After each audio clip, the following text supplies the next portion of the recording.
জায়গায় কিন্তু আমি একা একা আমার ম্যাচটা স্টার্ট করে দেখি, যেহেতু আমার কোনো টিমমেট নাই। স্টার্ট করার পরে তো গাইস আমার সাথে কিন্তু তিনজন পড়ায়, তিনজন আমাকে ভাই যেভাবে জ্বালাইছে ভাই, তোমরা দেখতে থাকো, ভিডিওটা একটু কেটে দেই। আমি যে গাড়িটা নিয়েছিলাম ওই গাড়িটা কিন্তু ওরা দুইজনে মিলে ফাটা দেয়। ফাটা দেওয়ার পরে দেখো এই যে কিন্তু ওদের একটা টিমমেট মারা যায়। তো মারা যাওয়ার পরে ওরে মনে করো কেউ বলতেছে মাইকে, তো আমি রেকর্ডটা কিন্তু চালু করতে পারি নাই। তো এই জায়গায় ওরা বলতেছে তার রিভাইভ দেওয়া না জন্য, যেহেতু আমার কথা হলো যে আমরা একা কেন খেলবো, আমাদের সাথে তো ওও আমাদের সাথে খেলবে।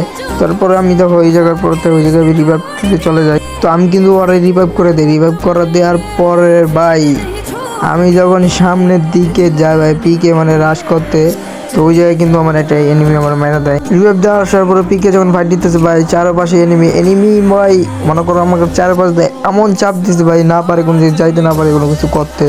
তো এই জায়গাতে গাড়িটা নিয়ে আমি বাইকে যাই। বাইকে যাওয়ার পরে যখন আসে তখন আমার একটা টিম থেকে আমার এনিমি মেরে দেয়।